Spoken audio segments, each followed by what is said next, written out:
Hey, halo semuanya, salam literasi.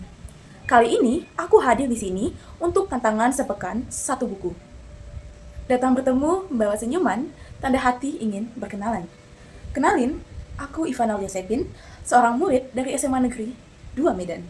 Salam kenal. Pada kali ini, aku akan meresensi sebuah buku non-fiksi berjenis bisnis dan pengembangan diri yang berjudul Three Feet from Gold. Buku ini dituliskan oleh Sharon Elster dan Greg Esri. Buku ini diterbitkan oleh PT Gramedia Pustaka Utama pada tahun 2009 dengan nomor ISBN 978-979-50558. Buku ini memiliki jumlah halaman sebanyak 225 halaman. Panjang dari buku ini yaitu 23 cm, lebar yaitu 15 cm, dan tebal dari buku tersebut adalah 2,6 cm. Jadi, buku Three Feet from Gold termasuk pada kategori bestseller dan memiliki hubungan pada karya klasik The Napoleon Hill Foundation yang berjudul Think and Grow Rich. Kenapa aku memilih buku ini? Nah, jadi pada saat itu, aku merupakan seorang yang bimbang dan bingung dengan tujuan hidupku. Namun di tengah kebingungan, aku menemukan buku tersebut. Kemudian, aku membaca judulnya. Aku merasa bahwa aku harus membaca buku tersebut setidaknya sekali dalam hidupku. Ternyata pernyataan itu benar. Buku ini memiliki jawaban atas segala pertanyaan yang muncul dalam pikiranku, karena selama ini aku selalu bertanya pada diriku sendiri, apakah aku bisa mencapai kesuksesan? Itulah pertanyaan yang selalu aku tanya pada diriku sendiri. Buku ini dikemas dalam sudut pandang orang ketiga, di mana Greg sebagai tokoh utamanya. Greg merupakan seorang pemuda asal San Diego yang ingin tampak sukses dan tampak hebat meskipun sebenarnya dia tidak begitu. Ia memiliki mimpi yang besar, tapi tak mampu untuk menggapai mimpinya. Atau biasanya di Texas mereka menyebut orang tersebut dengan sebutan all hat, no cattle, atau topinya saja yang besar, tapi ternaknya tidak ada. Dia menuliskan jabatan yang begitu besar pada kartu bisnisnya, padahal sebenarnya ia hanya mengelola sebuah perusahaan kecil. Kemudian, ada suatu kejadian yang membuat hidupnya seperti ingin berubah. Kejadian itu bermula saat ia pulang dari sebuah restoran dan pulang dengan sebuah taksi. Ternyata, ketika ingin pulang, sang pelayan restonya memberikan sebuah jaket yang bukan miliknya. Namun, jaket tersebut jauh lebih mahal daripada jaket yang ia miliki sebelumnya. Lalu, apakah Greg akan mengembalikannya? Setibanya Greg di apartemennya, ia dikagetkan oleh ruangan yang kosong melompong dan hanya menyisakan sebuah kursi dan bangku serta sebuah meja yang ia sukai.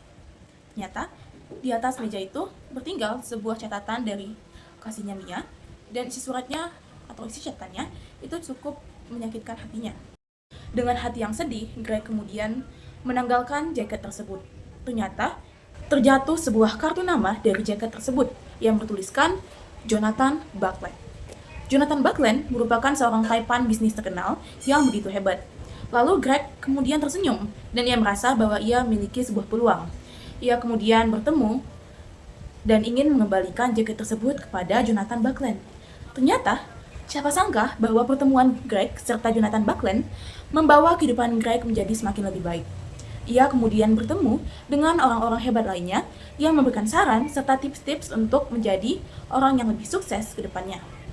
Lalu, dengan tips dan saran-saran tersebut, apakah Greg akan menjadi orang yang lebih baik dan mencapai kesuksesannya, atau justru ia tidak akan berubah? Temukan jawabannya pada buku tersebut. Buku Three Feet from Gold memiliki sebuah keunikan yang tak semua buku miliki. Buku ini termasuk dalam kategori motivasi, bisnis, dan pengembangan diri. Nah, biasanya buku-buku seperti itu hanya menyampaikan satu saran atau tips yang sama dan itu-itu saja. Berbeda dengan buku ini, buku Three Feet from Gold menggunakan suatu tips ataupun memberikan suatu tips yang sebelumnya tidak pernah kita ketahui atau bisa merupakan suatu rahasia yang tak semua orang ketahui. Kemudian, buku ini juga dilengkapi oleh quotes dan pertanyaan yang begitu menarik. Salah satu quotes yang paling menarik dari buku ini berada pada halaman 57, yaitu, katakan pada dunia apa yang ingin kau lakukan, tetapi pertama-tama tujukanlah. Mengenai kekurangan, tentu semua buku pasti memiliki kekurangan. buku Trade from Gold tidak dilengkapi oleh gambar ataupun ilustrasi. Tapi, walaupun buku tersebut tidak memiliki suatu gambar atau ilustrasi, hal ini tidak mengurangi keunggulan dari buku. Karena setiap poin-poin pada buku tak bisa disampaikan dengan jelas dan bisa kita cermati walaupun gambarnya tidak ada. Lalu, buku ini juga sangat-sangat cocok dan sangat-sangat penting bagi orang yang mungkin ragu dan bimbang dalam menentukan tujuan hidupnya, yang bingung dalam mencapai kesuksesannya, dan tidak tahu kapan kesuksesan dalam hidupnya akan muncul. Nah, buku ini adalah jawaban terbaik dari segala pertanyaan yang kalian miliki. Sekian resensi dari saya, semoga apa yang saya sampaikan bisa berguna bagi kalian semua. Sekian dan terima kasih.